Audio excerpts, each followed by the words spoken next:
বিবির সামনে যায় চোখের পানি টপ টপ করে ছেড়ে দিয়া কান্দা। জাবেরের বিবি আবার স্বামীর দিকে তাকায় ডেকে ডেকে বলে, স্বামী গো, আপনি না গেলেন আমার নবীর সাথে যুদ্ধ করার জন্য, অথচ আপনার চোখ দিয়ে পানি দাড়ি পর্যন্ত ভিজে গেল গো স্বামী। ও স্বামী, যুদ্ধের ময়দানে কি আমার নবী নাই? ও স্বামী, তাহলে আপনি কান্দেন কেন?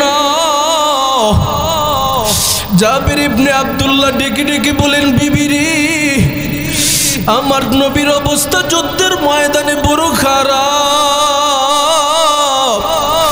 ক্ষুধার তাড়না নিয়ে সহ্য করতে না পারিয়া আমার নবী রহমতে আলম নবী পেটের মধ্যে 2টা পাথর বাঁধছে রে বিবি। বিবিরে একটু বলো না, ঘরের মধ্যে কতটুকু পরিমাণ খাবার রয়েছে রে বিবি, একটু বলো। বিবি ডেকে ডেকে বলেন, স্বামী গো, 3 জনের বেশি মানুষ খাবার ভক্ষণ করতে পারবেন। আর দেরি করে নাই, পাগলের মতো আমার নবীর সাহাবী উপস্থিত হয়ে গেল। ডেকে ডেকে বলেন, নবী গো, আপনার সম্মুখে আমি আগমন করেছি গো নবী, আপনাকে আমার বাড়িতে দাওয়াত দেওয়ার জন্য। আপনি যাবেন, আপনার সাথে আরো 2 জন পরিপূর্ণ 3 জন নিয়ে যাবেন। আমার নবী আবার দাওয়াত কবুল করে নিল। জাবের বাড়িতে চলে যায়, সেখানে গিয়ে নিজ দায়িত্বে রান্না বাড়ার কাজ বিবির সাথে করতেছি। এবার আমার নবী 3 জন নিয়ে যখন রওনা দিবি, নবী আমার সিদ্ধান্ত নেই আমি 3 জন নিয়ে যাব, সেখানে আমার অন্যান্য সাহাবীরা কষ্ট করবে। আমার যত সাহাবী আছে সবাই তো যোদ্ধার ময়দানে বড় কষ্টের মধ্যে আছে। এবার আমার নবী সিদ্ধান্ত নেয়, আমি পরিপূর্ণ 3000 নিয়েই যাব। আল্লাহ যা করি, আমার রবের নিকটে ডাক দিয়া বলে, আল্লাহ, আপনার মহাব্বতের সাহাবী 3 জনের দাওয়াত দিয়া গেল, অথচ আবার অন্যান্য সাহাবায়ে কেরামরা ক্ষুধার তাড়নায় এইভাবে পেটের মধ্যে পাথর বাঁধল। ওগো আল্লাহ, সবার খাবারের সুব্যবস্থা আপনি করে দিবেন। আমার নবী আবার 3000-এর জামাত নিয়ে রওনা হয়ে গেল। ও পাকশমিল এলাকার আল্লাহর মহব্বতের গোলামের দোলেরা, আমার নবী আবার কদম কদম হাঁটতে হাঁটতে যখন চলে গেল, জাবেরের বাড়িতে উপস্থিত হয়ে গেল। উপস্থিত হওয়ার পর জাবেরের বিবি আবার স্বামীর দিকে তাকায় বলে, স্বামী দিয়ে আসলেন 3 জনের দাওয়াত, অথচ নবী নিয়ে আসছে 3000-এর জামাত, কিভাবে আমরা খাওয়াবো? বিবির দিকে তাকায় স্বামী ডেকে ডেকে বলেন, রে বিবি, কোনো টেনশন করিও না, কোনো চিন্তা করিও না, আমি এমন একজন নবীর উপরে বিশ্বাস স্থাপন করেছি, নবী যদি ইচ্ছা করে 3 জনের খাবার 3000-এর মধ্যে মেহমানদারির ব্যবস্থা করতে পারে। আল্লাহু আকবার বলো মুসলমান। পাকশমিলের বাইরে আপনারা একটু সাক্ষী দেন তো দেখি, আমাদের নবী ইচ্ছে করলে পারবেনি? আমার মালিক এই যোগ্যতা দিছে।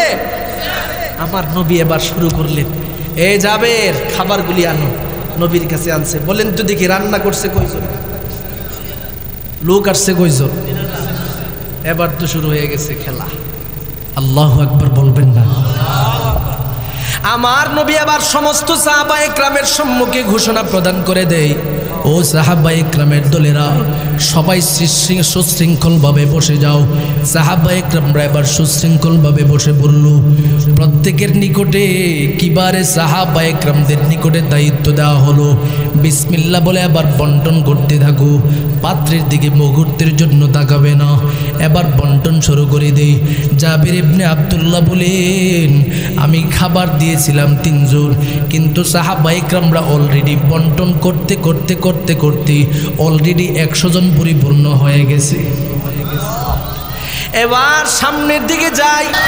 আমার আল্লাহ বলে, নবী গো, আপনি দুনিয়ার সব মানুষদেরকে জানায়া দেন, পাকশমিলের মানুষদেরকে জানায়া দেন, অরওয়ালের মানুষদেরকে জানায়া দেন, রানী দিয়ার মানুষদেরকে জানায়া দেন, সরাইলের মানুষদেরকে আপনি জানায়া দেন, যদি আমি আল্লাহর ভালোবাসা তার দিলের ভিতরে রাখতে চাই, সে যেন আপনি নবীর এতাত তথা অনুসরণের মাধ্যমে তার জীবনটাকে পরিচালনা করি। ও নবী, শুধু তার মধ্যেই সীমাবদ্ধ নই, যদি আপনার অনুসরণের মাধ্যমে তার জীবনটাকে পরিচালনা করতে পারি, আমি আল্লাহ নিজে ঘোষণা দিলাম ইউহিব্বুকুমুল্লাহ, আমি আল্লাহ নিজে আমার মহাব্বতের বান্দাকে ভালোবাসার জন্য চলে আসব। আল্লাহ বলে নাই বান্দা আমাকে ভালোবাসবে, বরং আমি আল্লাহ নিজে বান্দাকে ভালোবাসবো। ও পাকশমীল এলাকার আল্লাহর মহাব্বতের গুলামের দলেরা, আমার সাথে একটু জবানটা খুলে বলেন, আল্লাহ যদি কোনো একটা মানুষকে ভালোবাসে তার কোনো টেনশন আসেনি? চিন্তা আছে? মাল্লাহুল মাওলা ফালাহুল কুল, যার জন্য আমার মালিক হয়ে যায় তার জন্য গোটা জগৎ হয়ে যায়। সুবহানাল্লাহ বলেন। আমার মালিক যার জন্য হয়ে যাবে তার জন্য গোটা জগৎ হয়ে যাবে।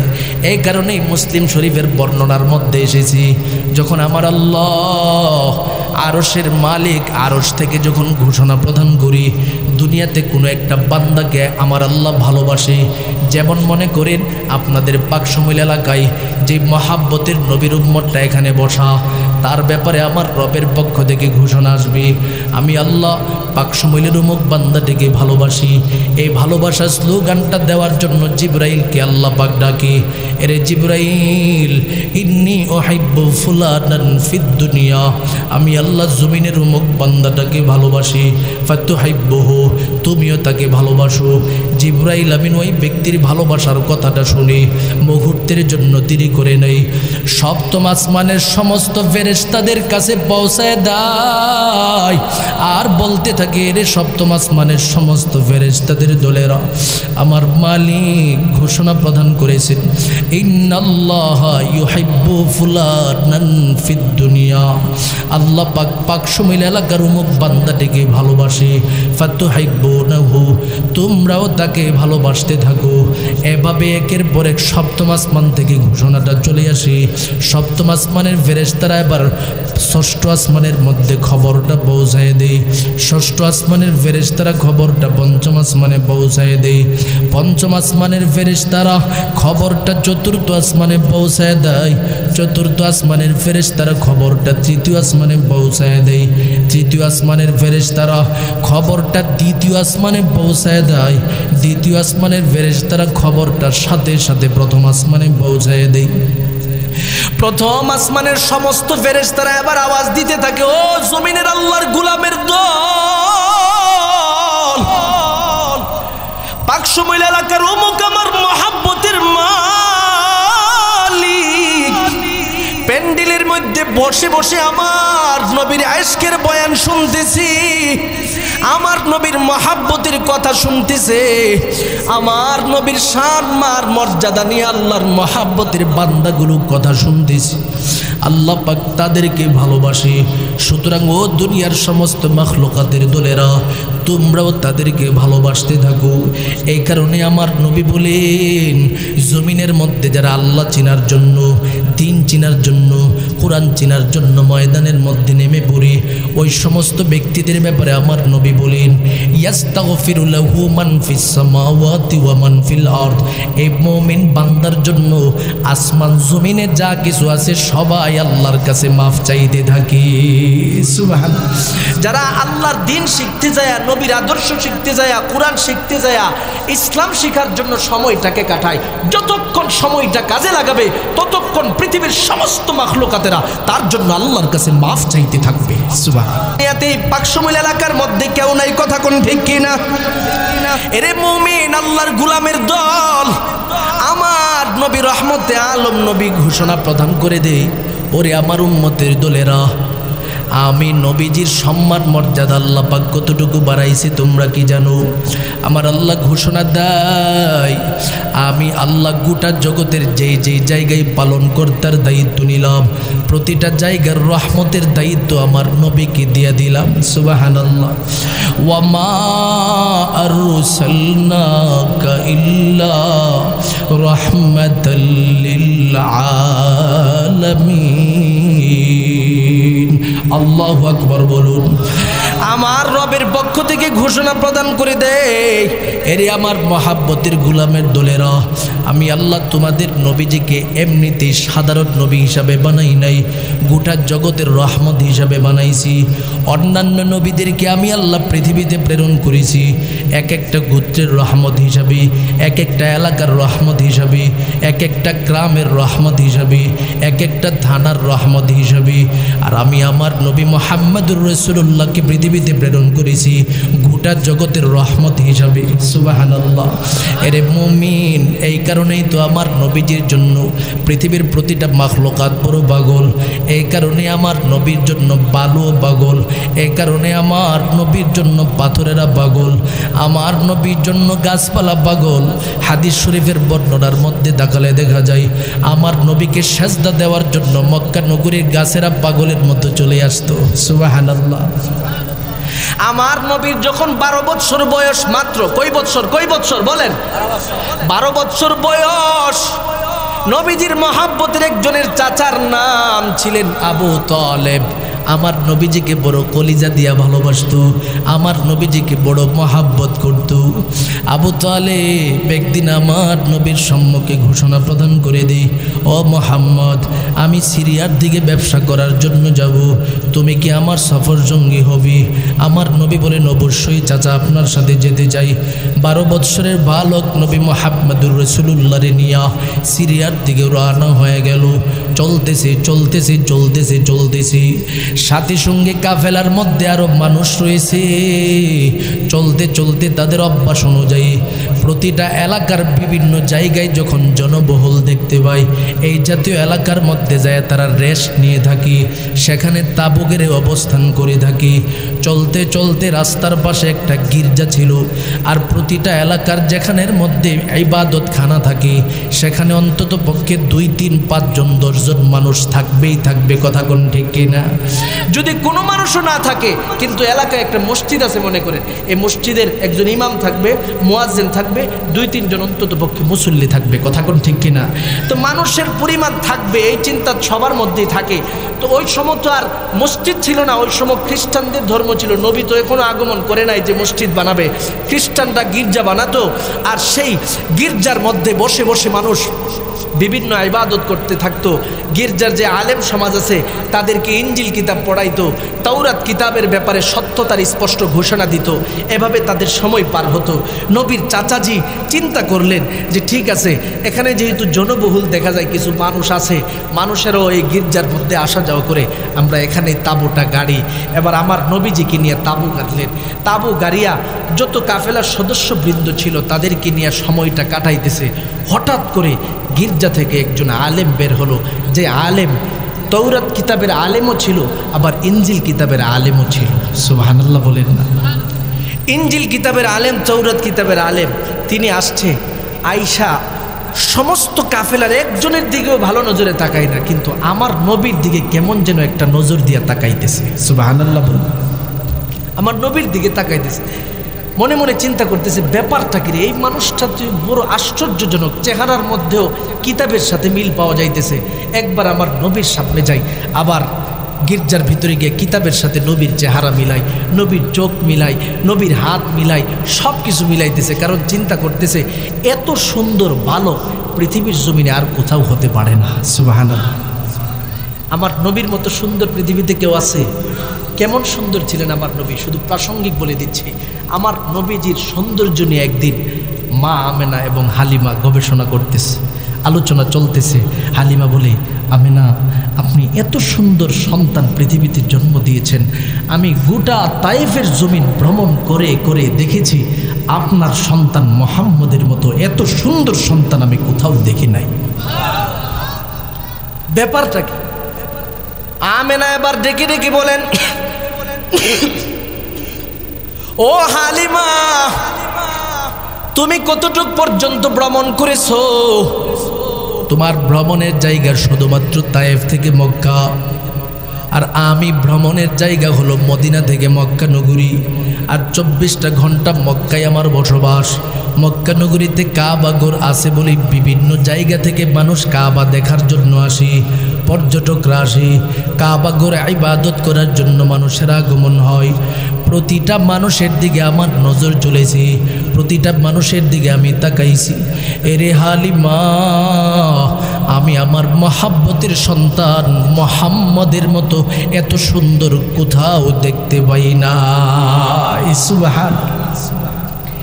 এবার আমার মালিকের কাছে তাদের দুজনের প্রশংসা বড় ভালো লাগতেছে, কারণ আশেক যখন মাশুকের প্রশংসা শুনে আশেক বড় পাগল হয়ে যায়। কথা কোন ঠিক কিনা? আপনারা আমার নবীর আশেক না?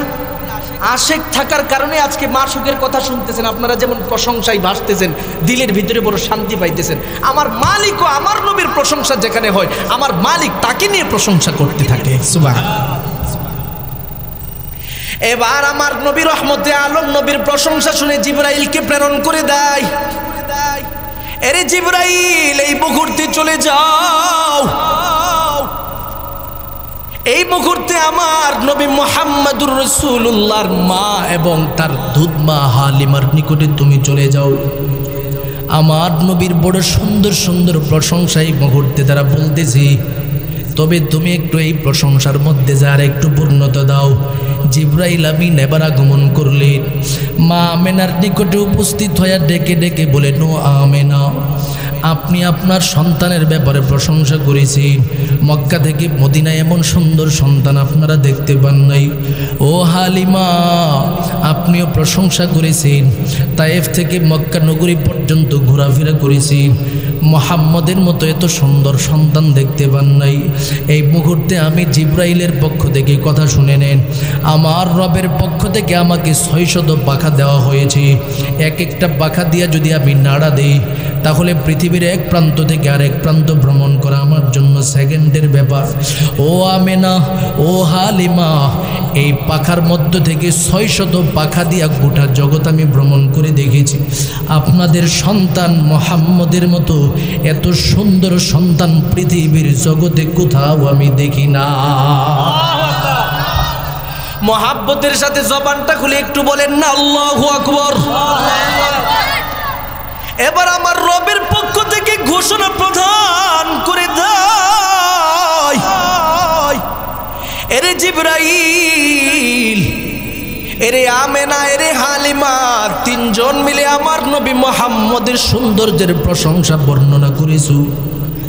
আমি মালিক, যে আল্লাহ গোটা জগৎ সৃষ্টি করেছে, আমি মালিকের কাছ থেকে শুনে নাও, আমার নবী মুহাম্মদুর রাসূলুল্লাহকে আমি আল্লাহ এত সৌন্দর্য দিয়া বানাইছি, পৃথিবীর জমিনের মধ্যে আর কোনো সৃষ্টি আমার নবীর মতো সৌন্দর্য দিয়ে আমি আল্লাহ বানাই নাই। আল্লাহু আকবার বলো মুসলমান, মুহাব্বতের সাথে জবানটা খুলে বলুন আল্লাহু আকবার। रुखसर से बुरक़ा का ज़रा पर्दा उठा दो, रुखसर से बुरक़ा का ज़रा पर्दा उठा दो, लिल्लाही मुझे हुस्न खुदा दाद दिखा दो, लिल्लाही मुझे हुस्न खुदा दाद दिखा दो।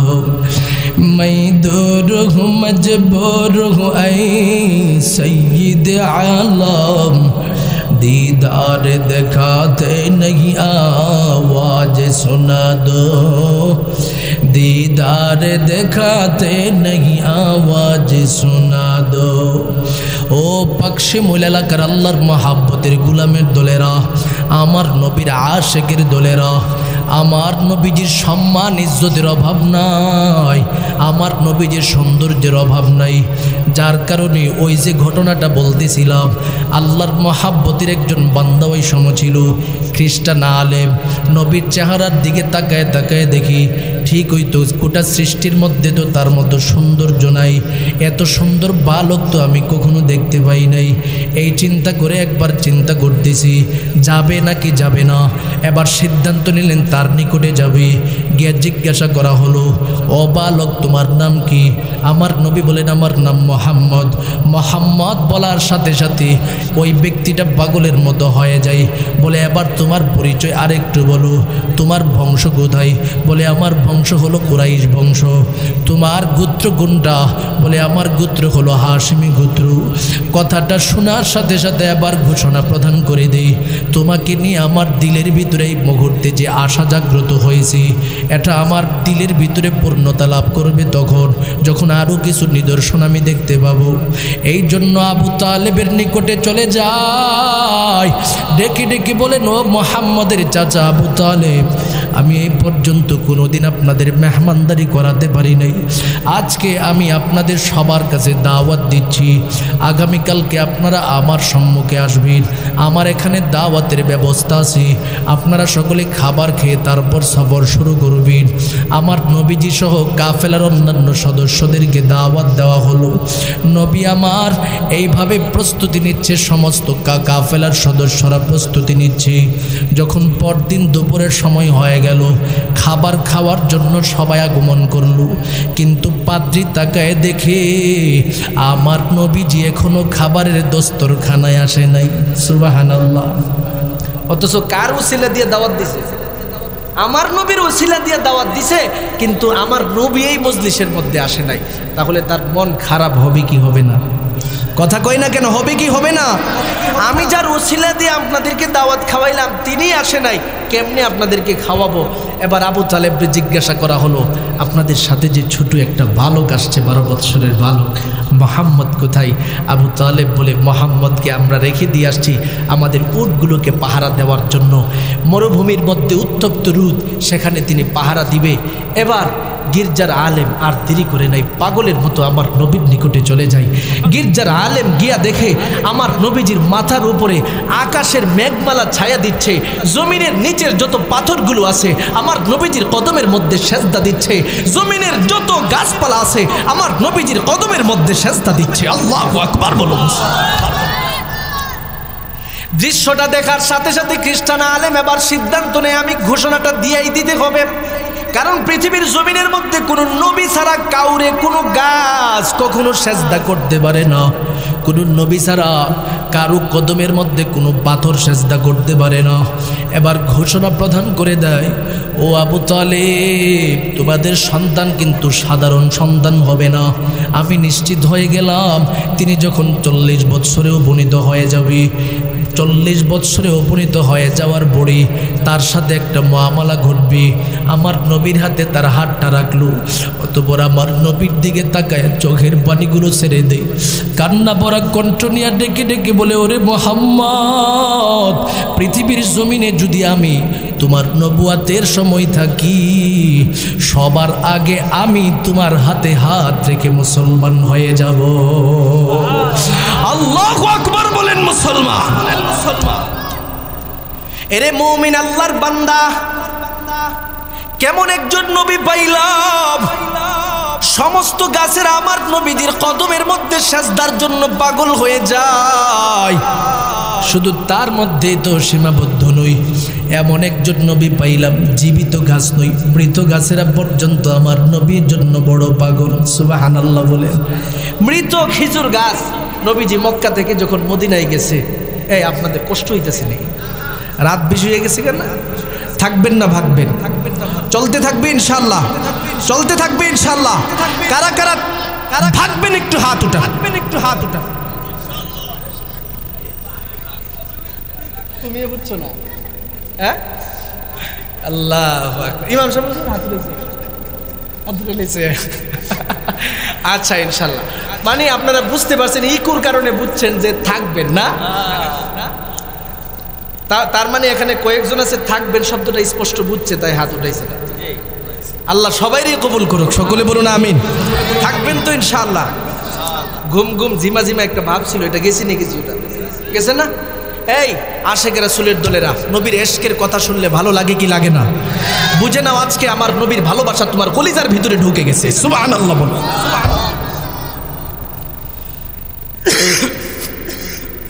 আমার নবী মক্কা থেকে এবার মদিনায় যায়। মদিনাতে গেছে, ওই সময় ইসলামের সূচনায় মুসলমানের সংখ্যা বেশি ছিল না কম ছিল? কম ছিল। কম মানুষ, তাদেরকে নিয়ে কি আর এমন চেয়ার টিয়ার নিয়ে আলোচনা করতে পারে? নবীজি এবার চিন্তা করলেন যে জায়গাটাই বসবে, একটা খেজুর গাছের গুড়ার মধ্যে বসে বসে নবীজি খুতবা দেয়, বয়ান করে কথা বলে। বলতে বলতে দিন কি দিন যায়, ইসলামের ছায়াতলে মানুষ আসছে, দাওয়াত গ্রহণ করছে। একদিন আমার নবীর কাছে সাহাবা ইকরামরা আসছে, ইয়া রাসূলুল্লাহ আমরা চাই এখন থেকে আপনি খেজুরের যে গুড়াতে বসেন এটা আর বসবেন না, আমরা একটা গাছ কেটে সুন্দর করে একটা মিম্বর বানাবো, আর এই মিম্বরের মধ্যে বসে বসে আপনি আমাদের সামনে খুতবা দিবেন, খুতবা শুনে শুনে আমাদের দিলটাকে শান্তি করব। নবী বলেন ঠিক আছে, অনুমতি দিলাম। সাহাবা ইকরামরা অনুমতি পাইল, এবার খুতবা দেওয়ার জন্য মিম্বর আনলো। নবী আমার এবার মিম্বরের মধ্যে বসে বসে খুতবা দেয়। সুবহানাল্লাহ বলবেন না? এরে মুমিন আল্লাহর গোলামের দলেরা এবার আসি।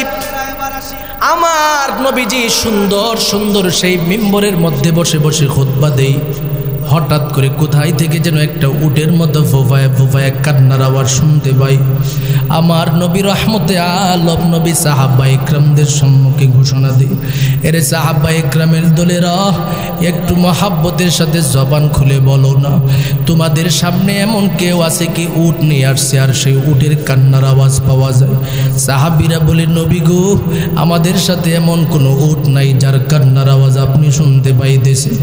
আমার নবী রহমতে আলম নবী আবার কদম কদম হাঁটতে হাঁটতে গিয়া দেখি উটের মতো যেখান থেকে কান্নার আওয়াজ পাওয়া যায় জায়গাটা হলো উস্তুনে হান্নানা নামক সেই খেজুর গাছ, যেই গাছের গুড়ার মধ্যে বসে বসে আমার নবীজি খুতবা দিতেন। এই গাছ থেকে কান্নার আওয়াজ শুনতে পাই। নবী আমার এবার পাগলের মতো হয়ে গেল। উস্তুনে হান্নানা নামক গাছের সামনে দাঁড়ায়া দাঁড়ায় আমার নবীজি এশক আর মহাব্বতের কারণে জিজ্ঞাসাই করে ফেলল, এরে গাছ ব্যাপারটা কি, তুমি কেন এইভাবে কান্নার পর কান্না করতেছো একটু বলো। গাছ এবার আমার মালিকের দরবারে বলতে শুরু করে দেই, আল্লাহ আপনি আমার জবানটাকে খুলে দেন রে আল্লাহ। আপনার নবী রহমতে আলম নবী আমার সামনে দাঁড়াইয়া আমারে জিজ্ঞাসা করি আর আপনার নবীর জবাব আমি দিতে পারবো না রে আল্লাহ। ও মালিক আপনি আমার একটু দয়া করি। আমার মালিকের পক্ষ থেকে এবার ঘোষণা প্রদান করে দেয়, ঠিক আছে আমার নবীর সম্মুখে তোমার মৌলিক জবাবটা দিয়া দাও। খেজুর গাছে বার ডেকে ডেকে বলেন, নবী গো আমি কেন কান্না করি আপনি জানেন না। ও নবী এতদিন পর্যন্ত আপনি নবী রহমতে আলম নবী আমার ঘোড়ার মধ্যে বসে বসে খুতবা দিতেন। কতদিন হয়ে গেল সুন্দর মিম্বর পাইয়া, আপনি নবীজি আমি খেজুর গাছটাকে ভুলে গেছেন গো নবী। ও নবী আপনাকে ছেড়ে যাওয়ার বিরহ বেদনা সহ্য করতে না পারিয়া নবী গো আমি এইভাবে ফুফায়া ফুফায়া কান্না করতেছি। আমার নবী আবার খেজুর গাছটাকে মাসুম একটা বাচ্চার মতো কুলে নিল।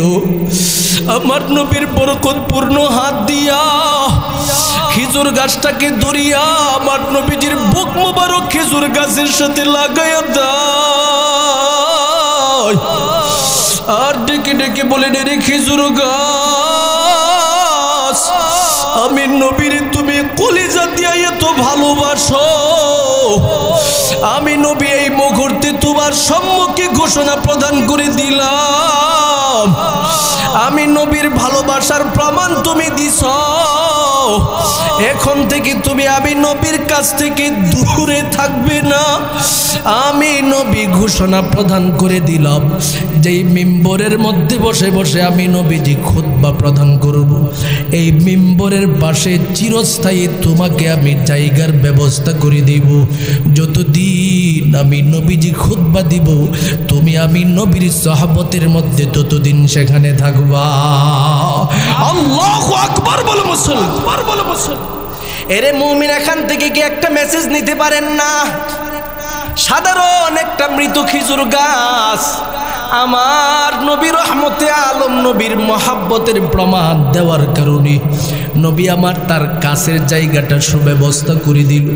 এরে মুমিন আমার নবী বাংলাদেশের ব্রাহ্মণবাড়িয়া জেলার সরাইল থানার পাকশমূল এলাকার প্রতিটা মুমিন উম্মতের দিকে ইশারা করে বলি, এরে আমার উম্মতের দলেরা, এটা তো সাধারণ একটা খেজুর গাছ মাত্র, কিন্তু তোমরা তো আমি নবীর কলিজার টুকরা বড় উম্মত।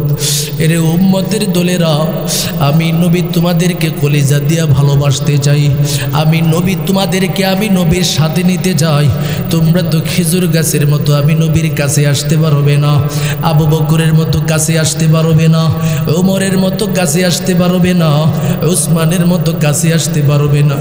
আমি নবীর সহবতে তোমাদের আসার সুযোগ নাই, লম্বা সফর করে তুমি যেতে হবে। আমি নবী তোমাদের জন্য একটা সুযোগ দিয়া গেলাম। ক্বালা রাসূলুল্লাহি সাল্লাল্লাহু আলাইহি ওয়াসাল্লাম, মান আহাব্বা সুন্নতি ফাকাদ আহাব্বানি ওয়া মান আহাব্বানি কানা মাই ফিল জান্নাহ। আমার নবী বলেন, এরে আমার মহাব্বতের উম্মতের দলেরা, তোমাদের মধ্য থেকে যেই ব্যক্তি আমি নবীর একটা সুন্নতকে জীবিত করবে, সে যেন আমি নবীজিকে কলিজা দিয়া ভালোবাসতে থাকবে। যে আমার উম্মতেরা তার কলিজার ভিতরে আমি নবীর মহাব্বতকে জায়গার ব্যবস্থা করে দিবে, আমি নবী ঘোষণা দিলাম, কানা মাই ফিল জান্নাহ। আমার এই মহাব্বতের উম্মত, যদিও তার বাড়ি পাকশমূল হক, যদিও তার বাড়ি সরাইলে হক, যদিও তার বাড়ি ব্রাহ্মণবাড়িয়া হক, যদিও তার বাড়ি বাংলাদেশ হক, আমি নবী ঘোষণা দিলাম, আমার মহাব্বতের উম্মতটা জান্নাতের ভিতরে আমি নবীর সাথে বসবাস করতে থাকবে। মহাব্বতের সাথে জবানটা খুলে বলুন আল্লাহু আকবার। मोहम्मद अरबी है व नबी रस्ते पे शुआ, आलम हुआ उसकी पैदाइश से उजाला, आलम हुआ उसकी पैदाइश से उजाला। शफीउल उमम हमारा नबी रोज़ क़ियामत, शफाअत करेगा अल्लाह के बस गुनाहगार उम्मत, शफाअत करेगा अल्लाह के बस गुनाहगार उम्मत। मोहम्मद को मोहब्बत करो भाई दिल में हमेशा, ताकि शब मर्दे कमल उम्मत मुस्तफा, ताकि शब मर्दे कमल उम्मत मुस्तफा। ও পাকশমূল এলাকার আল্লাহর মহাব্বতের গুলামের দলেরা, আমার নবীর আশিকের দলেরা, আমার নবী আমাদের সম্মুখে ঘোষণা দেয়, এর উম্মতের দলেরা, জীবনটাকে আমি নবীর সুন্নতের মাধ্যমে সাজাও।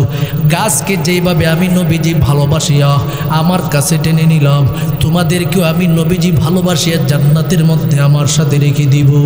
এর নবীর উম্মতের দলেরা, এমন একজন নবীর উম্মত হিসাবে পৃথিবীতে আগমন করেছি, যেই নবীজিকে আমার আল্লাহ এত সম্মান, এত ইজ্জত, এত মর্যাদা দান করে দিছি। নবীজিকে পৃথিবীতে প্রেরণ করে ঘোষণা দেই, নবী গো আপনার আঙ্গুলের মধ্যে এমন মর্যাদা দিছি, আপনি যদি চান আকাশের চন্দ্রকে দ্বিখণ্ডিত করতে, আমি আল্লাহ সেটাও আপনার জন্য সম্ভব করে দিলাম। জবানটা খুলে বলুন আল্লাহু আকবার। কি বলেন, আমার নবীজি পারছেননি? আবু জাহেল, উতবা, সাইবা, আবু সুফিয়ান সব লিডাররা আসছে, মোহাম্মদ যদি তুমি আসল নবী হয়ে থাকো, আকাশের চন্দ্রটা এই মুহূর্তে দ্বিখণ্ডিত করো। আমার নবী চোখটা বন্ধ করে রবের কাছে বলে, আল্লাহ তারা তো আমার কাছে বলছে আমার নবুয়াতের প্রমাণ চাই, মুজিজা তো আপনি আমাকে দিয়েছেন, এই মুহূর্তে সুযোগটা করে দেন। আমার রব বলেন, নবী গো আঙ্গুল দিয়ে একটু ইশারা করে দেখেন না। নবী আমার আঙ্গুল দিয়ে ইশারা করে চন্দ্রটা দ্বিখণ্ডিত হয়ে দুই পাহাড়ের মধ্যে পড়ে যায়। এখনো দ্বিখণ্ডিত রয়েছে, সেটাকে আল্লাহ পাক জোড়া দিয়েছেন। আমরা যে ফাঁকে ফাঁকে কই বট গাছের মধ্যে বুড়ি বসে রয়েছে, বট গাছের মধ্যে বুড়ি বসে থাকে নাই, এই চন্দ্র আমার নবীর আঙ্গুলের ইশারায় দ্বিখণ্ডিত হয়েছিল। সুবহানাল্লাহ।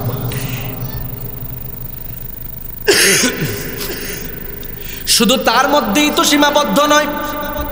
এই কষ্ট হচ্ছে, চলতে থাকবে, ভালো লাগতেছে।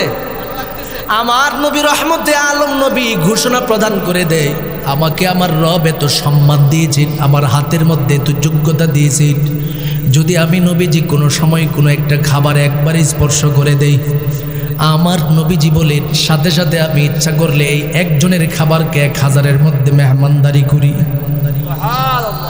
দুইজনের খাবারে স্পর্শ করি, দুইজনের খাবারে যদি আমি নবী ইচ্ছা করি রবের নির্দেশে 2000-এর জন্য ব্যবস্থা করতে পারি, তিনজনের খাবারকে 3000-এর জন্য ব্যবস্থা করতে পারি। বাস্তব ঘটনা পৃথিবীর জমিনের মধ্যে আমার নবীজি ঘটিয়েছি। আমার নবীর নিজে অংশগ্রহণ করি 3টা যুদ্ধের ময়দানে অংশগ্রহণ করেছিলেন। প্রধানতম যে যুদ্ধটা ছিলেন, প্রাথমিকের কথাটা বলতেছি, প্রাথমিক যুদ্ধ সমূহের মধ্য থেকে প্রথম যুদ্ধ ছিল বদরের যুদ্ধ, উহুদের যুদ্ধ। 3 নম্বরের যেই যুদ্ধটা ছিল তার নাম হলো খন্দকের যুদ্ধ। খন্দকের যুদ্ধের ময়দানে মুসলমানের সংখ্যা ছিল 3000, কাফেরদের সংখ্যা তার বিপরীত ছিল 10,000। আল্লাহ পাক মুসলমানদেরকে 3000 নামক মুসলমান ঐক্যবদ্ধভাবে 10,000-এর বিরুদ্ধে মোকাবেলা করেছে। আল্লাহ পাক মুসলমানদেরকে বিজয়ের মালা তাদের গলায় ঝুলাইয়া দিছে। সুবহানাল্লাহ, এটা আমার নবীর শ্রেষ্ঠ মুজিজা। এজন্য আজকেও যদি পৃথিবীতে মুসলমানদের মধ্যে ঐক্যতা তৈরি হয়, তাহলে পৃথিবীর কোনো মুশরিকরা মুসলমানদেরকে দাবাতে পারবে না। কথা কোন ঠিক কিনা? আজকে যে ভারত লাফায়, কেন লাফাইতেছে জানেন? লাফানোর সুযোগ আমাদের মতো টুপিওয়ালারা করে দিচ্ছে। কথা কোন ঠিক কিনা? আমরা করে দিচ্ছি। আমি আমাদের উপরে অপরাধটা রাখি, কারণ আমরা ঐক্যতার ভিতরে আসতে পারি না। মাসলাক নিয়ে দ্বন্দ্ব, আলেমের মধ্যে দ্বন্দ্ব, বিভিন্ন দলের মধ্যে দ্বন্দ্ব। যখন কোনো একটা দেশে, কোনো একটা রাষ্ট্রে দল বিদল সবাই ঐক্যবদ্ধ না থাকিয়া দ্বন্দ্বের মধ্যে লিপ্ত হয়, তখন বিদেশি শক্তি তাদের উপরে আক্রমণ করার চেষ্টা করে। কথা কোন ঠিক কিনা? একটা ঘরে যদি 5টা ভাই থাকে, 5 ভাই যদি মিল না থাকে, দেখবেন প্রতিবেশী আইসা গুতা দেয়। কথা কোন ঠিক কিনা? দেখা কথা কোন ঠিক নেই? আরে আর সহ্য করার মতো না, তোর মা তোদেরকে জ্বালাইতেছে অনেক। তখন এক ভাই মায়ের সাথে যা আক্রমণাত্মক কথা বলার জন্য, আরেক ভাই বলে ও মায়ের সাথে বিরোধিতা করছে, আমি তারে ছাড়বো না। এই 2 ভাইয়ের মধ্যে আবার প্রতিবেশী আরেকটা লাগাই দেয়। কথা কোন ঠিক কিনা? আর যদি 5টা ভাই ঐক্যবদ্ধভাবে থাকতে পারে, প্রতিবেশী কেন সারা দেশের মানুষ মিলে সংসারের মধ্যে আগুন লাগাতে পারবে না। কথা কোন ঠিক কিনা? ঠিক তেমনিভাবে আমার দেশ বাংলাদেশ, এদেশে যদি সবাই দেশের স্বার্থকে সামনে রেখে ঐক্যবদ্ধ থাকে, মুসলমানরা যদি অন্ততপক্ষে ঐক্যবদ্ধ থাকে, কুফফার শক্তি কখনো এই মুসলমান দেশে প্রভাব প্রতিপত্ত স্থাপন করতে পারবে না। কথা কোন ঠিক কিনা? দেখেন না আজকের ঘটনা, ভারতে আমাদের হাই কমিশনারের মধ্যে আক্রমণ করেছে। ভারতে হাই কমিশনার, সেখানে আক্রমণ করা এটা সারা আন্তর্জাতিক বিশ্বের পক্ষ থেকে নিষিদ্ধ। যে কোনো দেশে, যে কোনো রাষ্ট্রের দূত থাকুক, হাই কমিশনাররা থাকুক, সেখানে পরিপূর্ণ নিরাপত্তার দায়িত্ব ওই দেশের সরকারের। কিন্তু ওই দেশের সরকার আমার দেশের হাই কমিশনারকে নিরাপত্তা দিতে তারা ব্যর্থ হয়েছে। আমরা পরিষ্কার ভাষায় ঘোষণা প্রদান করব, এদেশের মুসলমানরা এখনো সজাগ রয়েছে। মুসলমানেরা শুধু ধৈর্যের পরিচয় দিচ্ছে। যদি মুসলমানদের ধৈর্য একবার ভেঙে যায়, সাহাবায়ে কেরামরা যেভাবে যুদ্ধ করেছিল খন্দকে, সাহাবায়ে কেরামরা যেইভাবে উহুদে যুদ্ধ করেছিল, সাহাবায়ে কেরামরা যেইভাবে বদরে যুদ্ধ করেছিল, সেই যুদ্ধের জন্য মুসলমানরা সর্বহালাতে প্রস্তুত থাকবে। কথা কোন ঠিক কিনা? এজন্য গতকালকের এক ঘটনা, আমরা বাস্তব ঘটনা দেখলাম। আমাদের দেশে কিছু মুনাফিক মার্কা মুসলমান বের হয়ে গেছে। তারাও ইসকনের বিরুদ্ধে কথা বললে পাগল হয়ে যায়। তারাও মুসলমানরা ইসকনের বিরুদ্ধে কথা বললে, কিছু কিছু মুসল্লি আছে নামাজ পড়ে, রোজা রাখে, হজ করে, কিন্তু ইসকনের বিরুদ্ধে বিদ্বেষপূর্ণ যে বক্তব্যটা আছে, অর্থাৎ ইসকন যে সন্ত্রাসী, এটা জাতির সম্মুখে উপস্থাপন করতে চাইলে তারা সহ্য করতে পারে না। আমি বলবো তাদের মতো তাগুত আর মুনাফিক আর কেউ হতে পারে না। কথা কোন ঠিক কিনা?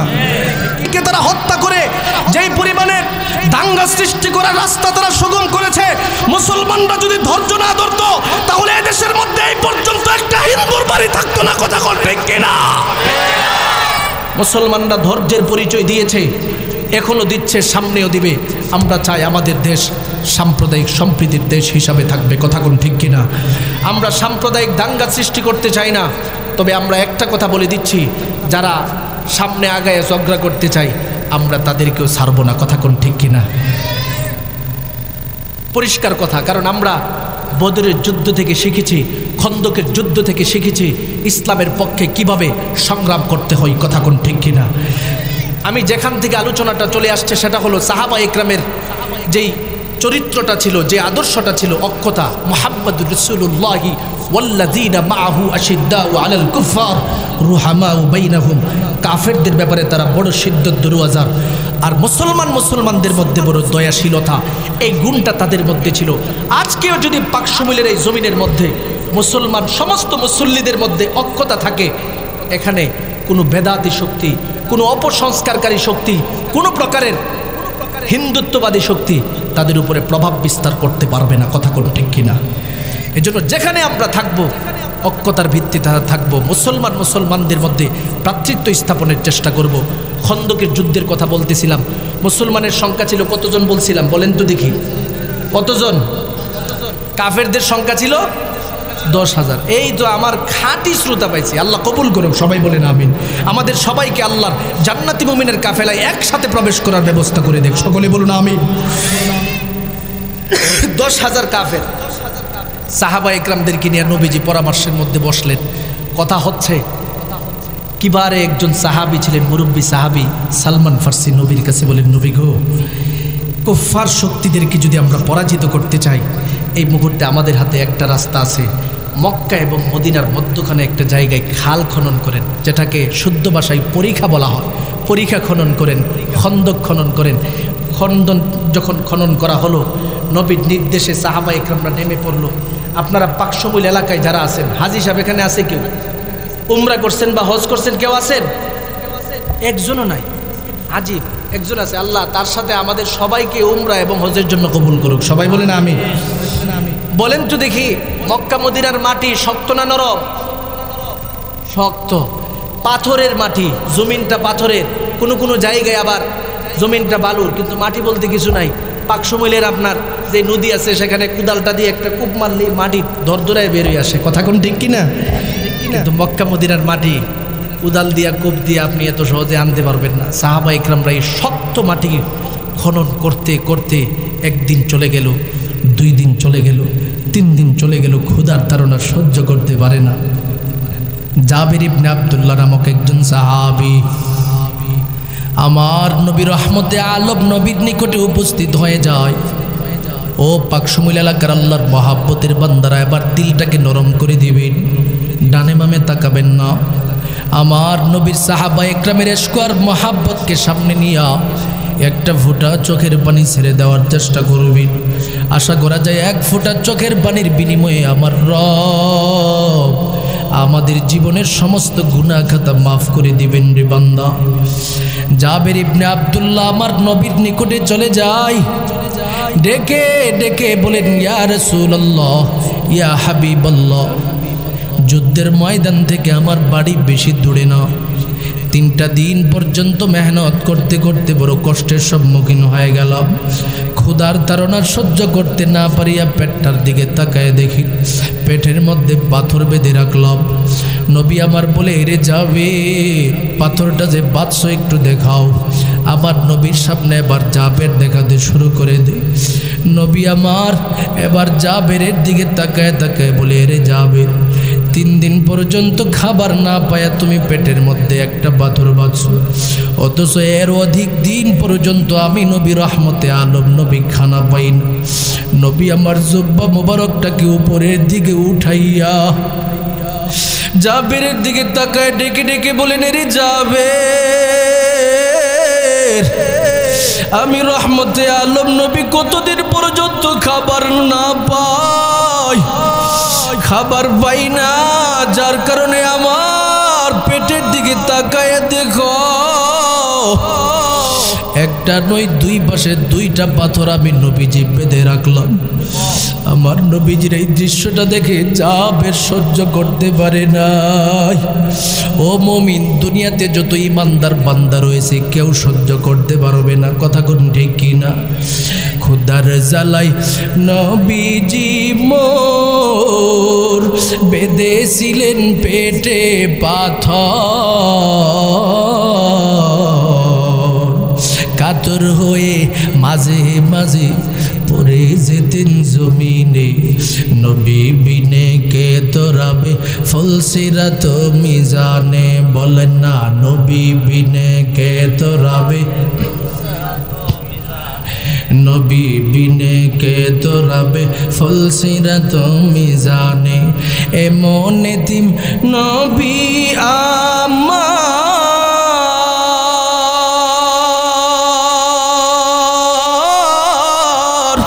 পিতা মাতা নাই যে তাহার তারপরেও কত মারলো তাকে দুশ্মনী নবী বিনে কে তোরাবে ফুলসিরাত মিজানে বলেন না নবী বিনে ও পাক সুমিল এলাকার আল্লাহর মহাব্বতের গোলামের দলেরা নবী আমার জাবেরের দিকে তাকায় চোখের পানি টপ টপ করে ছেড়ে দে এরে জাবের তুমি খানা পাও না আমি নবীও তো খানা পাই না নবীর সাহাবীরা তো আমার নবীর জন্য নিজের জীবন দিতে পর্যন্ত প্রস্তুত জাবের আর দেরি করে নাই দৌড় মারিয়া তার বিবির সামনে চলে যায় বাড়িতে চলে গেল বিবির সামনে যায় চোখের পানি টপ টপ করে ছেড়ে দিয়া কান্দা জাবেরের বিবি আবার স্বামীর দিকে তাকায় ডেকে ডেকে বলে স্বামী গো আপনি না গেলেন আমার নবীর সাথে যুদ্ধ করার জন্য অথচ আপনার চোখ দিয়ে পানি দাড়ি পর্যন্ত ভিজে গেল গো স্বামী ও স্বামী যুদ্ধের ময়দানে কি আমার নবী না ও স্বামী তাহলে আপনি কান্দেন কেন জাবের ইবনে আব্দুল্লাহ ডেকে ডেকে বলেন বিবিরি আমার নবীর অবস্থা যুদ্ধের ময়দানে বড় খারাপ ক্ষুধার তাড়না নিয়ে সহ্য করতে না পারিয়া আমার নবী রহমতে আলম নবী পেটের মধ্যে দুইটা পাথর বাঁধছে রে বিবির একটু বলো না ঘরের মধ্যে কতটুকু পরিমাণ খাবার রয়েছে রে বিবি একটু বলো বিবি ডেকে ডেকে বলেন স্বামী গো 3 জনের বেশি মানুষ খাবার ভক্ষণ করতে পারবেন আর দেরি করে নাই পাগলের মতো আমার নবীর সাহাবী উপস্থিত হয়ে গেল ডেকে ডেকে বলেন নবী গো আপনার সম্মুখে আমি আগমন করেছি গো নবী আপনাকে আমার বাড়িতে দাওয়াত দেওয়ার জন্য আপনি যাবেন আপনার সাথে আরো 2 জন পরিপূর্ণ 3 জন নিয়ে যাবেন আমার নবী আবার দাওয়াত কবুল করে নিল জাবের বাড়িতে চলে যায় সেখানে কি আর নিজ দায়িত্বে রান্না বাড়ার কাজ বিবির সাথে করতেছে এবার আমার নবী 3 জন নিয়ে যখন রওনা দিবি নবী আমার সিদ্ধান্ত নেই আমি 3 জন নিয়ে যাব সেখানে আমার অন্যান্য সাহাবীরা কষ্ট করবে আমার যত সাহাবী আছে সবাই তো যুদ্ধের ময়দানে বড় কষ্টের মধ্যে আছে এবার আমার নবী সিদ্ধান্ত নেয় আমি পরিপূর্ণ 3000 নিয়ে যাব আল্লাহ যা করি আমার রবের নিকটে ডাক দিয়া বলে আল্লাহ আপনার মহাব্বতের সাহাবী 3 জনের দাওয়াত দিয়া গেল অথচ আবার অন্যান্য সাহাবা একরামরা ক্ষুধার তাড়নায় এইভাবে পেটের মধ্যে পাথর বাঁধল ওগো আল্লাহ সবার খাবারের সুব্যবস্থা আপনি করে দিবেন আমার নবী আবার 3000-এর জামাত নিয়ে রওনা হয়ে গেল ও পাক সুমিল এলাকার আল্লাহর মহব্বতের গোলামের দলেরা আমার নবী আবার কদম কদম হাঁটতে হাঁটতে যখন চলে গেল জাবেরের বাড়িতে উপস্থিত হয়ে গেল উপস্থিত হওয়ার পর জাবেরের বিবি আবার স্বামীর দিকে তাকায় বলে স্বামী দিয়ে আসলেন 3 জনের দাওয়াত অথচ নবী নিয়ে আসছে 3000-এর জামাত কিভাবে আমরা খাওয়াবো বিবির দিকে তাকায় স্বামী ডেকে ডেকে বলেন রে বিবি কোনো টেনশন করিও না কোনো চিন্তা করিও না আমি এমন একজন নবীর উপরে বিশ্বাস স্থাপন করেছি নবী যদি ইচ্ছা করে 3 জনের খাবার 3000-এর মধ্যে মেহমানদারির ব্যবস্থা করতে পারে আল্লাহু আকবার বলো মুসলমান পাক সুমিলের ভাইয়েরা আপনারা একটু সাক্ষী দেন তো দেখি আমাদের নবী ইচ্ছে করলে পারবেনি আমার মালিক এই যোগ্যতা দিছে আমার নবী এবার শুরু করলেন, এ জাবের খাবারগুলি আনো। নবীর কাছে আনছে। বলেন তো দেখি রান্না করছে কয়জন, লোক আসছে কয়জন? এবার তো শুরু হয়ে গেছে খেলা। আল্লাহু আকবার বলবেন না? আমার নবী আবার সমস্ত সাহাবা একরামের সম্মুখে ঘোষণা প্রদান করে দেয়, ও সাহাবা একরামের দলেরা সবাই সুশৃঙ্খলভাবে বসে যাও। সাহাবা একরামরা এবার সুশৃঙ্খলভাবে বসে পড়ল। প্রত্যেকের নিকটে কিবারে সাহাবা একরামদের নিকটে দায়িত্ব দেওয়া হলো, বিসমিল্লাহ বলে এবার বন্টন করতে থাকো। পাত্রের দিকে মুহূর্তের জন্য তাকাবে না। এবার বন্টন শুরু করে দেই। জাবির ইবনে আব্দুল্লাহ বলেন, আমি খাবার দিয়েছিলাম 3 জন, কিন্তু সাহাবা একরামরা অলরেডি বন্টন করতে করতে করতে করতে অলরেডি 100 জন পরিপূর্ণ হয়ে গেছে। এবার সামনের দিকে যাই, 200 জন পরিপূর্ণ হয়ে যায়, 300 জন পরিপূর্ণ হয়ে যায়, 1000 জন পরিপূর্ণ হয়ে যায়, 2000 জন পরিপূর্ণ হয়ে যায়। 3000 পরিপূর্ণ হওয়ার পর আমার নবী রহমতে আলম নবী এবার ঘোষণা প্রদান করে দিই, এরে আমার মহাব্বতের সাহাবা একরামের দলেরা, জবাব দাও, জবাব দাও। তোমাদের মধ্য থেকে এখনো কি কেউ ক্ষুধার মধ্যে আছে, ক্ষুধার তো আছে কিনা? সাহাবা একরামরা এবার ডেকে ডেকে বলেন, নবী গো, অন্যান্য সময় নিজেদের বাড়িতে যেই পরিমাণে পরিতৃপ্ততা সহকারে খেতে পারি না, আজকে তার চেয়ে থেকে বেশি পরিমাণে পরিতৃপ্ততা সহকারে খাবার ভক্ষণ করলাম। আল্লাহু আকবার বলেন মুসলমান। আমার নবীকে আল্লাহ বলেন, নবী গো, আপনার হাতে আমি আল্লাহ এমন বরকত দিয়ে দিলাম, আপনি হাত দিয়ে স্পর্শ করবেন। জাবের ইবনে আব্দুল্লাহ সেই সময় ঘোষণা দেয়, যদি নবীজি ইচ্ছা করতেন এই খাবারটাকে 3000 না 3 লক্ষের মধ্যে ব্যবস্থা করবে, সেটাও আমার নবীজি পারতেন। আল্লাহু আকবার। কেমন নবী পাইলাম, আজকে নবী চিনতে পারি নাই। আজকে নবী চিনতে না পারার কারণে নবীকে ভালোবাসার রাস্তাও ভুলে গেছি।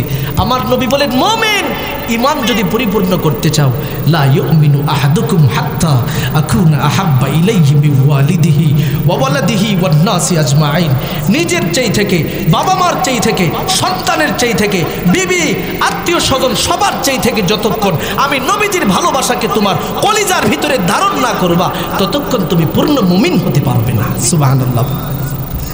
এজন্য নবীকে ভালোবাসার প্রয়োজন আছে না নাই? ভালোবাসবে কারা? যার মধ্যে নবীর ইত্তেবা আছে, নবীর সুন্নত আছে। কথা কোন ঠিক কিনা? আর নবীর সুন্নতওয়ালা মানুষ যখন দুনিয়াতে উপস্থাপিত হবে, নবী বলেন হাসরের ময়দানে অন্যান্য নবীদের তুলনায় আমাকে আল্লাহ খাসভাবে একটা যোগ্যতা দান করেছেন, যেই যোগ্যতাটা পৃথিবীর কোনো নবীকে দেওয়া হয় নাই। সুবহানাল্লাহ বলেন। তার নাম কি হতে পারে? আমার রবের পক্ষ থেকে ঘোষণা প্রদান করে দেই, নবী গো, আমি আল্লাহর পক্ষ থেকে আপনি নবীজির সম্মুখে সম্মান আর ইজ্জত বাড়াতে যায় দুনিয়াতে তো দিয়েছি। ওয়া রাফা'না লাকা যিকরাক, আপনার জিকিরকে দুনিয়াতে সর্বোচ্চ করে দিলাম। এবার আখিরাতে কি দিয়েছি ভালো করে শুনে নেন। ওয়াদ-দুহা ওয়াল-লাইলি ইযা সাজা মা ওয়াদ্দা'আকা রাব্বুকা ওয়া মা ক্বালা ওয়ালাল আখিরাতু খায়রুল লাকা মিনাল উলা ওয়ালা সাওফা ইউ'তিকা রাব্বুকা ফাতারদা। মোহাব্বতের সাথে জবানটা খুলে বলেন আল্লাহু আকবার। আমার নবী ঘোষণা প্রদান করে দেও, উম্মতেরা, আমার রবের পক্ষ থেকে আমাকে কি সম্মান দিয়েছে ভালো করে শুনে নাও। সূরা দুহার মধ্যে 2টা বিষয়ের কসম খাই। সর্বশেষ দিকে সম্মানের কথা বলতে বলতে আল্লাহ বলেন, ওয়ালা সাউফা ইউতিকা রাব্বুকা ফাতারদা। নবী গো, আমি আল্লাহ আপনাকে এমন নিয়ামত দান করব, যেই নিয়ামত পাইয়া আপনি নবী আমি আল্লাহর উপরে সন্তুষ্ট হয়ে যাবেন। আমি আল্লাহর কাছ থেকে আপনি এমনভাবে নিয়ামত পেতে থাকবেন, আমি আল্লাহ দিতে থাকব। যতক্ষণ আপনি নিতে নিতে সন্তুষ্ট না হবেন, আমি আল্লাহ আপনাকে দিতেই থাকবো, দিতেই থাকবো। সুবহানাল্লাহ। এ দেওয়ার রাস্তাটা আল্লাহ রাখছেন, তার নাম কি হতে পারে? হাসরের ময়দানে আমার নবী বলেন একটা সময় আসবে সব মানুষ তাকায় তাকায় দেখবে রবের পক্ষ থেকে বড় কঠোরতা, কিন্তু আল্লাহ আমাকে সেই সময় একটা শ্রেষ্ঠ নিয়ামত দিয়েছেন, তার নাম হলো আসা আইয়াবআসাকা রাব্বুকা মাকামাম মাহমুদা। আমার নবী রহমতে আলম নবী ঘোষণা প্রদান করে দে আমাকে আমার রবের পক্ষ থেকে মাকামে মাহমুদ নামক নিয়ামত দান করবেন। হাসরের ময়দানে এটা বড় কাজে আসবে। সমস্ত নবীরা যখন ব্যর্থ হয়ে যাবে, সমস্ত উম্মতেরা যখন পাগলের মতো কান্না করবে, চলে যাবে আদম নবীর নিকট, তিনিও ব্যর্থ হয়ে যাবে। চলে যাবে নূহ নবীর নিকট, তিনিও ব্যর্থ হয়ে যাবে। চলে যাবে ঈসা নবীর নিকট, মূসা নবীর নিকট, ইব্রাহিম খলিলুল্লাহর নিকট। সবাই যখন ব্যর্থ হয়ে যাবে, সমস্ত উম্মতেরা আবার চোখের পানিগুলো ছেড়ে দিয়া কাঁদবে। ঈসা নবীর কাছে বলতে থাকবে, ও পয়গম্বর ঈসা, আপনারা সবাই মিলে আমাদেরকে দূর দূর বলে দূরে সরাইয়া দিচ্ছে, আমরা এই দিবসের মধ্যে যাব কোথায়, কার কাছে যাব? উম্মতেরা এই কথা বলার পরে ঈসা নবীজি সাথে সাথে ঘোষণা দিবি, তোমরা যদি শ্রেষ্ঠ ব্যক্তি খুঁজে পেতে চাও, চলে যাও সর্বশ্রেষ্ঠ নবী মুহাম্মদুর রাসূলুল্লাহর নিকট। আমার নবীর নিকটে সমস্ত উম্মতেরা পাগলের মতো দৌড় মারবে। আমার নবীর সামনে যাইয়া চিৎকার মারিয়া মারিয়া পাকশমূল এলাকার আল্লাহর গোলামের দলেরা পাগলের মতো বলবেন, নবী গো, সমস্ত নবীরা আমাদেরকে দৌড় দৌড় দৌড় দৌড় বলে দূরে সরাইয়া দিল। ও নবী, আজকে যদি আপনি আমাদের জন্য কিছু না করেন, আমাদের যাওয়ার মতো কোনো পথ থাকবে না গো নবী। আমার নবী আবার উম্মতের কান্না দেখে পাগলের মতো দৌড়তে থাকবে। ওই যে দুনিয়াতে আমার রবের পক্ষ থেকে মাকামে মাহমুদ নামক নিয়ামত দেওয়া হয়েছে, সেই নিয়ামতের সম্মুখে চলে যাবে। নবী আমার সেখানে যায় সেজদায় পড়ে চোখের পানি ছেড়ে দিয়া কান্না করবে, ডেকে ডেকে বলবে, আল্লাহ, উম্মতের অবস্থা বড় খারাপ। ও মালিক, আপনি যদি একটু দয়া না করি, আমার উম্মতদেরকে নিয়ে আমি নবী যাব কই? আমার নবীর কান্না দেখে আমার মালিকের আরশ কম্পিত হতে থাকবে রে গোলাম। আমার মালিকের পক্ষ থেকে আওয়াজ শুরু হয়ে যাবে, নবী গো, দুনিয়ার জমিনে আপনি নবী কান্না করবেন, এই মুহূর্তে আমি রবের কাছে আপনি কান্না করবেন, সেটা কখনো হতে পারে না। দুনিয়াতে আপনি নবী আপনার উম্মতের জন্য অনেক কাঁদছেন গো নবী। ও পাকশমূল এলাকার আল্লাহর মহব্বতের গোলামের দল, আমার নবী কিভাবে আমাদের জন্য কান্নার পর কান্না করছে রে গোলাম। আম্মা জানা আয়েশা হাদিস শরীফের মধ্যে বর্ণনা করে দেয়, নবী যখন ইন্তেকালের সম্মুখীন হয়ে যায়, আমার নবী চোখ থেকে ঝরঝর করে পানি ছেড়ে দিয়া কান্দে। আম্মা জানা আয়েশা বলে, নবী গো, আপনার দাড়ি মুবারক চোখের পানি ভিজে গেছি, অথচ গফারাল্লাহু মা তাকদ্দামা মিন যানবিহি ওয়া মা তাআখার, আপনার প্রভু আপনার জীবনের পিছনের সমস্ত গুনাহ মাফ করেছে, সামনের যত গুনাহ আছে তাও মাফ করেছে। অর্থাৎ আপনি নবীর কোনো গুনাহ নাই, তারপরেও আপনি নবী কেন কান্না করতেছেন? আমার নবী আবার আয়েশার দিকে তাকায় তাকায় বলে, আয়েশা, আমি নবী কান্না করি আমার জন্য নয়, আমি নবী তো ওই পাকশমূল রুয়াল সরাইল এলাকার আল্লাহর মহব্বতের গোলামদের জন্য কাঁদি, যারা নিজের জীবনটাকে আমি নবীর আদর্শ থেকে দূরে সরাইয়া দিবে, আমি নবীর সুন্নত থেকে দূরে সরাইয়া দিবে, ওই সমস্ত ব্যক্তিদের জন্য আমি নবীজি প্রতিটা মুহূর্তে মুহূর্তে কান্না করি। ওরে পাকশমূল এলাকার আল্লাহর মহব্বতের গোলামের দল, নবীর ইশক দিলের ভিতরে ঢুকাইলা, অথচ আমার নবীর আদর্শ ভুলে যায় তুমি নামাজ থেকে দূরে যাও। আমার নবীর আদর্শ ভুলে যায় নিজের বিবিকে পর্দা থেকে দূরে সরাইয়া দিল। আমার নবীর আদর্শ ভুলে যায় মিথ্যার আশ্রয় নিল। আমার নবীর আদর্শ ভুলে যায় সমস্ত নেক আমল থেকে তুমি নিজেকে দূরে সরাইয়া ফেলল। হাসরের ময়দানে আমার নবীরে আবার আল্লাহ ডেকে ডেকে বলবে, নবী গো, আপনাকে এই দিবসের মধ্যে আমি মালিকের পক্ষ থেকে কাঁদতে দিব না।